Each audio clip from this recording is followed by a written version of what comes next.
So number one, when brands approach you, what stands out? I think what really stands out for me is the amount of research that they do into the videos.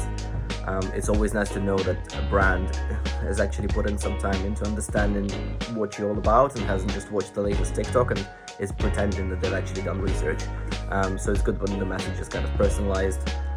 When they ask about how to communicate, which medium to communicate on, what's better, email, Instagram, video, and stuff like that. I think when they kind of tailor it to you and give you the convenience when it comes to communication, but also show that they are familiar with your brand, that's probably the best kind of practice.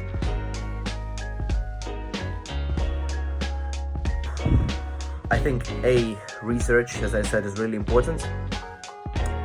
B, also what's really important is that they should be clear about their goals and what they expect, because I think sometimes it's not clear whether they expect the link in the bio or they expect you to kind of divert traffic or just tag them or just wear their stuff or do like a proper ad. So sometimes I feel that with TikTok, brands are really vague about what they want, and I think if they're upfront about what they want, then that's probably going to be a good idea. So research and transparency about what they actually want to achieve.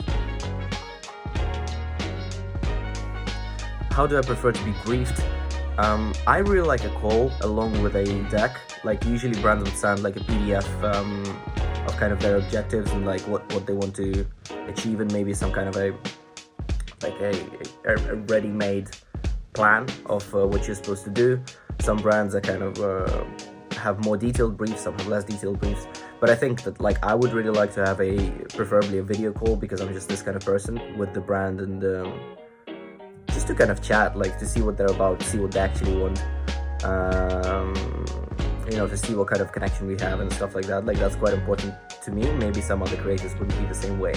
But in terms of the way to be briefed, I think it's great to have some freedom around kind of the way you do an ad or do a brand partnership. So I mean, I've had kind of brands being very, very detailed with what they want before, and that's fine if that's kind of what they're after. Usually it's kind of larger brands that have teams that have worked on it and they know exactly what they want or they think they know. But I think it's always better to have it as a collaborative process with the creator, because in the end it's your audience that is consuming the ad rather than the For You page. But the creators definitely know TikTok better, so I think brands should utilize that.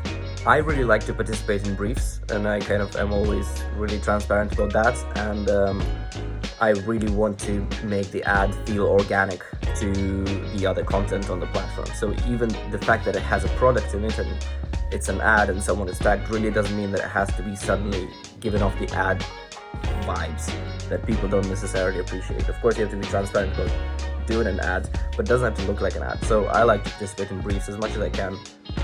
At the same time, I've heard from other creators that sometimes brands are really way too vague about it.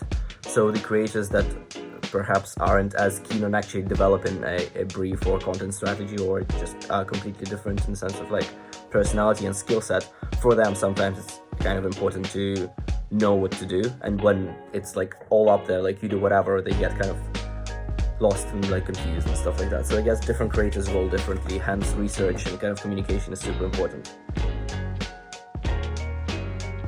Do brands understand the power of TikTok? Absolutely not.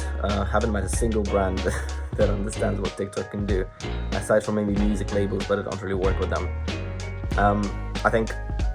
We've seen with Instagram how brands can, like multi-million-dollar brands can build, and even maybe billion-dollar brands actually, sometime in the future, can be built like pretty much exclusively on the platform. And the same is going to happen with TikTok. There will be brands that have emerged, that have just have been born, raised and grown and kind of reached maturity through TikTok as their communication and marketing platform.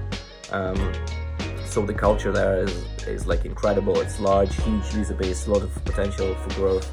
So I think brands still treat TikTok as kind of shallow, quick platform. It's not the case at all.